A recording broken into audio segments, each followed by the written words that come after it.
ازيكم حبايبي؟ عاملين ايه؟ يا رب تكونوا دايما بخير وبسعاده يا رب. اللهم صلي وسلم وبارك على سيدنا محمد.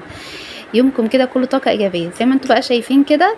الحلوى القمر ديت بقى حلوى صيفيه جميله جدا، لازم بجد تجربوها. حلوه قوي قوي قوي قوي، بجد لذيذه وطعمها بجد تحفه، وشكلها يعني وطعمها كل حاجه حلوه فيها، هي شكلها وطعمها الصراحه حكايه. بجد لازم تجربوها، بسيطه خالص على فكره، مفيهاش اي كده حاجه صعبه. وبجد الحلوى لذيذه لذيذه، مش قادره اقول لكم بجد يعني بجد جميله ازاي. وطبعا هقول لك على بديل لو في حاجات مثلا انت مش حابه تعمليها، هقول لك على بديل، بس تابعوا الفيديو للاخر عشان تستفادوا. بجد حلوى لذيذه لذيذه وطعمها حلو قوي، هتعجبكم بجد، جربوها عجبت الولاد قوي. وحلوى صيفيه، طعمها لذيذ وخفيفة وبترطب كده على القلب في الحر الفظيع اللي احنا فيه دوت. بجد حلوة جميلة جميلة جميلة، بجد لازم تجربوها. بس طبعا اوعوا تنسوا طبعا اللايك والاشتراك في القناة يا امارات يا حلوين، عشان يوصل لكم كل جديد مني وتشوفوا فيديوهاتي زي ما انتوا شايفين. تعالوا بقى نشوف المقادير. زي ما انتوا شايفين دي مقادير الكيك. طبعا هقولك برضو بديل الكيك لو انت مش حابة تعملي كيك. معايا كده ايه مج من الدقيق متعدد الاستخدامات، اي نوع دقيق انت بتحبيه متعوده عليه استخدميه، المج اللي موجود في كل بيت. ومعايا معلقه كده كبيره اللي هي معلقه الاكل العاديه من الكيك شيف. ومعايا رشه من الملح سنة على الرسول عليه افضل الصلاه والسلام. طبعا كيك شيف يا جماعه بيظبط الكيك قوي. طبعا لو حابه، طبعا لو عندكيش كيك شيف حطي بيكنج باودر مفيش مشكله، يبقى برضو الكيكه معاكي حلوه برضو قوي زي ما انت شايفه. بس هو كيك شيف بيرفع الكيكه اكتر يعني زي ما انت شايفه. وبعد كده حطيت الكيك شيف والملح وقلبتهم مع بعض كويس جدا جدا. وبعد كده هنزلهم بقى في قلب منخل كده عشان انخل المكونات، عشان ايه ادخل كده الدقيق هوا واشيل منه اي تكتلات. زي ما انت شايفه سهل وبسيط خالص الطريقه.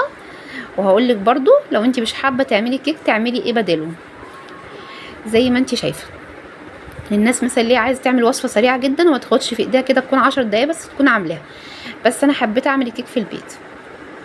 معايا بقى 4 بيضات زي ما انتوا شايفين. طبعا انت ممكن طبعا بدل ما تعملي الكيك ممكن تجيبي علبة كيك، اي كيك انت بتحبيه، نايتي بقى توينكز، نايتي اي كيك انت بتحبيه، وترصيه كده في قلب الصينية. وهقولك ترصيه وتعملي عليه ايه. بدل ما تعملي يعني صينية كيك دي للناس البنات اللي هم الصغيرين حابين كده حاجة سهلة وبسيطة وتكون حلوة ايه جميلة. وحطيت 2 باكت من الفانيليا على ال4 بيضات، وايه نص كوباية من السكر، مج من سكر حبيبات عادي. وهضربهم بقى بالمضرب الكهرباء زي ما انتوا شايفين لحد ما يعمل فوم كده كبير. زي ما انتوا شايفين يا بياخد وقت شويه، يعني ممكن انا اخد معايا 10 دقايق في الضرب او اقل شويه. ما بصيتش في الساعه بس حسيته اخد معايا وقت شويه، بس مش كتير قوي زياده ولا وقت قليل قوي، كان وقتي يعني. زي ما انتوا شايفين طبعا لحد قعدت اخفق فيه لحد ما اداني الفوم اللي انتوا شايفينه دوت. يعني حتى لما عملت دائره كده بالمضرب كده الدائره فضلت موجوده وما راحتش. ده لو انت يعني عايزه تتاكدي. بس كده كده ما بتلاقيه عمل فوم كده كتير وبقى تحول من اللون الاصفر للابيض، هتحسي اللي هو لون اصفر فاتح قوي كده، يبقى هو كده تمام كده خلاص. تنزلي بقى بكميه الدقيق اللي احنا عملناها مع بعض زي ما انتوا شايفين، كنا عينوه على جنب في طبق. ننزل بقى كميه الدقيق بتاعتنا ونقلب من تحت لفوق لحد ما ايه ما نخلط الدقيق كويس جدا جدا جدا مع قلب الخليط اللي احنا عملناه. كيكه سهله وبسيطه جدا وما فيهاش مقادير صعبه ومش مكلفه خالص زي ما انت شايفه. هي بس التركه بس ان انت يكون عندك بس مضرب كهرباء اهم حاجه عشان ايه تظبط معاكي. طبعا يعني مضرب الكهرباء ده يعني دلوقتي بقى موجود في كل بيت طبعا، لان ما نقدرش نستغنى عنه عشان الكريم شانتيه. زي ما انتوا شايفين طبعا الفرن طبعا بيبقى شغال مسبقا قبلها ب10 دقايق كده، قبل ما تحضري الكيك شغلي الفرن عشان يكون سخن. ومعايا بقى كده صينيه، اي صينيه انت حابه بقى تعملي فيها، دي الصينيه دي متوفره يعني عندي، مستطيله بقى مدوره اي حاجه مربعه، اي قلب بقى اي شكل انت تحبيه. اهم حاجه تدهني الصينيه بسمنه، ما تدهنهاش بزيت لان الزيت بيحرق الكيك من تحت. ده طبعا السمنه، بس هي السمنه طبعا سايحه من الحر، طبعا انتوا عارفين بقى الجو نار، فايه السمنه سايحه. فحاطه كده معلقه من السمنه وقمت دهنتها كده بالفرشه. يعني نصيحه مني ما تدهنيش زيت لان الزيت بيحرق الكيك من تحت، بيخليكي لون الكيك كده غامق قوي، ساعات بيحرقه كمان. فالصراحه السمنه انسب حاجه جدا لدهن الكيك. وبعد كده فضيت كميه الخليط كلها بتاعت الكيك وايه فردتها كويس. وبعد كده هبتها كده 3 هبدات كده بحيث ايه اخرج منها اي فقاعات من الهواء. وتعالى بقى تعالوا بينا ندخلها على الفرن. طبعا الفرن شغال على درجة حرارة 180 على الرف الوسطاني. قعدت في الفرن يا جماعة 20 دقيقة بالظبط، يعني تلت ساعة. 20 دقيقة كانت استوت. طبعا انا اختبرتها يا اما يعني بصوا زي اما بخله يا اما بسكينه، بس انا بحب اختبرها بسكينه يعني. دخلتها، اهم حاجه تدخلها في نص الكيك مش من الحرف، في النص. لو طلعتي السكينه ولقيتيها نظيفه تماما ما فيهاش اي حاجه، اعرفي ان الكيك بتاعك استوى. وفتحت الفرن وطفيته، بس بمهد لها للجو بس 5 دقايق وخرجتها. تعالوا بقى نعمل بينا الكريم شانتيه. طبعا معايا مج كده من الكريم شانتيه، المفروض ده كان تمن يا جماعه، بس معرفش ليه لقيته قليل قوي. يعني انا متعوده اجيب التمن الكريم شانتيه بيبقى التمن المفروض بيبقى كوبايه ونص. ده كان قليل قوي، يعني انا حسيت الراجل كانه اتلخبط يعني. فهو المفروض التمن يعني يبقى تمن كريم شانتيه زي ما انتوا شايفين. طبعا كده خفقته كده، حطيت كده ايه نص كوبايه من الميه المتلجه. هي ما كانتش فيها تلج بصراحه، هي كانت ساقعه يا دوب. كنت حطاها في الفريزر بس في الفريزر بس ما لحقتش يعني ايه تتلج. فبس يعني الحمد لله كريم شانتيه كويس يعني، والحمد لله اهو مسك وكان جميل جدا الصراحه. فخفقته كده كريم شانتيه، وبعد كده بقى شلت الكريم شانتيه في التلاجة عشان الجو طبعا حر. طبعا الكيك يا جماعه سيبته بس كده تحت المروحه يبرد 10 دقايق، بعد كده دخلته في التلاجة سقع تماما، عشان طبعا لما احط عليه الكريم شانتيه ما يسيحوش. فطبعا الكيك كان برد تماما تماما تماما. طبعا يا جماعه زي ما انتم عارفين طبعا الكيك الاسفنجي طبعا مش مستحب فيه الوش اللي فوق ده، بيبقى مرر جدا، ولما بتيجي تلميه بيبقى عامل في ايدك زي العجين، يعني حتى ما ينفعش تعملي بيه اي وصفات. فمبقاش حلو خالص يعني. فنصيحه شيليه. وزي ما انتم شايفين طبعا هو مش صعب في شيله خالص، سهل وبسيط، بيتشال معاكي، بتقشر معاكي بكل سهوله. وشلت طبعا الحروف بتاعت الجوانب. طبعا بنتي كده ايه اكتشفت اللي هي واخده حته كده من الجنب، بنتي الصغيره، بس يعني قلت يلا مش مهم، الف هنا والشفا على القلب. انا ما خدتش بالي بصراحه، كانت هي حابه تدوقه واكتشفته، قلت خلاص بقى حصلت الكارثه خلاص. قلت يلا مفيش مشكله.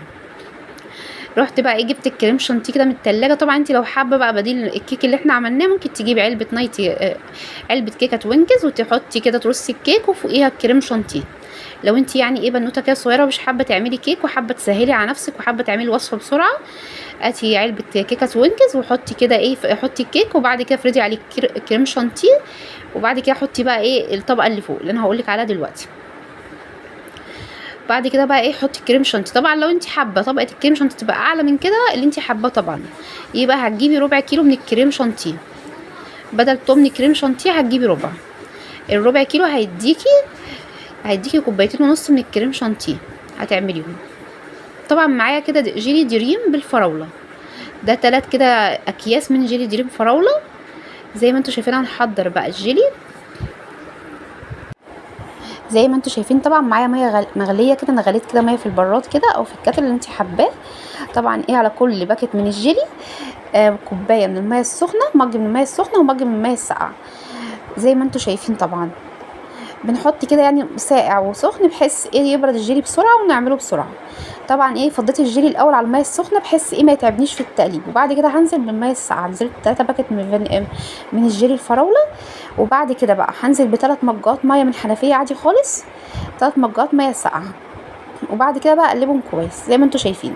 طبعا هو في العادي لو احنا هناكله في اطباق بعمل طبعا ايه 3 كوبايات ميه على باكت من الجيلي او كوبايتين ونص من الميه مجين يعني، بس عشان احنا عايزين يمسك بسرعه فبنحط ايه على كل باكت من الجيلي بنكتفي بمجين من الميه بس. هقلبه كويس جدا جدا بالمضرب بحيث فيه اي سكر او اي جيلاتين يدوب تحت، ما يبقاش فيه حاجه راقده في القعر. وطبعا هحطه في التلاجة كده، انا حطيته في التلاجة لمده 10 دقايق بحيث يبرد عشان ما ينزل على الكريم شانتيه ما يسيحوش. طبعا انا كنت يعني حاطه في دماغي الصراحه ورسمه في دماغي ان انا عايزه طبقه الجيلي تبقى فوق والكريم شانتيه يبقى من تحت، طبقه الكيك وطبقه كريم شانتيه وطبقه جيلي. بس اللي حصل بقى يا جماعه ان الحفره اللي بنتي كانت واخده منها دي هي اللي عملت الازمه دي. وكمان برضو ايه الكيكه برضو شربتها، لان برضو الكريم شانتيه كان قليل. فانتي لو حابه 3 طبقات، حابه ان طبقه كيك وطبقه كريم شانتيه وطبقه جيلي، فاعملي ربع كيلو من الكريم شانتيه وحطيه، وبعد كده حطي الجيلي على الوش. لو حابه زي كده شكل الفيديو لما كانت طالعه في الفيديو لون الكيكه حمراء، هي الصراحه كانت تحفه وجميله عجبتنا الصراحه. ولو وحشه والله ما كنتش هنزل لكم الفيديو. فطلعت جميله الصراحه، اما رحت بيها التلاجة كانت شربت الجيلي كله. فهي الكريم شانتيه كان قليل، فطبعا الكيك شرب الجيلي. بس بصراحه كانت جميله. فحطيت كده ايه كميه الجيلي كلها. فزي ما قلت لك كده، لو انت حابه طبقات يبقى حطي ربع كيلو كريم شانتيه. طبعا ممكن الصينيه ما تاخدش معاكي 3 يعني عبوات من الجيلي، ممكن تاخد معاكي عبوتين بس. فممكن اللي هيبقى معاكي عبيه في اطباق وكلوه كده، يبقى جميل قوي في الصيف الصراحه. اصلا الجيلي حلو قوي. يعني انا ايه الصراحه زعلت وقلت بقى خلاص انا مش هنزل الفيديو بقى والكلام ده. بس الصراحه لما جيت اقطعها لقيتها الصراحه جميله، ولا شكلها حلو قوي، ولا قلت لا حراميها شكلها خساره، شكلها حلو وجميله الصراحه. ان الكيك شارب الجيلي الصراحه كانت لونها وطعمها بجد تحفه، والجيلي كده في قلب الكيك مدي طعم لذيذ قوي. فلا الصراحه عجبتنا وكانت لذيذه قوي. زي ما انتوا شايفين طبعا رحت حطيتها كده في التلاجة. رحت بقى التلاجة كانت شربت الجيلي، قعدت قد ايه في التلاجة يا جماعه؟ قعدت 4 ساعات. حطيتها كده في الحافظه اللي هي تحت الفريزر على طول، او في الفريزر اللي انت حباه. بس انا يعني ايه ما عنديش مكان طبعا، حاطه طماطم والكلام ده فما فيش مكان يعني. زي ما انتوا شايفين طبعا امسكها بقى اقطعها كده بالسكينه على حسب انتي بقى حابه تقطعيها قطع قد ايه. انا حبيت اقطعها قطعتها بالطول وبعد كده بالعرض على 2. حبيت يعني تكون حجمها قد قطعه الجاتوه. حابه تقطعيها بقى مربعات اللي انتي حباه، اللي انتي يعني الشكل اللي انتي حابه تقطعي بيه. ونطلع بقى بألف هنا وشفا على قلبكم. بجد جميله جميله قوي، هتعجبكم وهتعجب الولاد قوي بجد. ترطب في الحر اللي احنا فيه ده، بجد الجو حر قوي يا جماعه.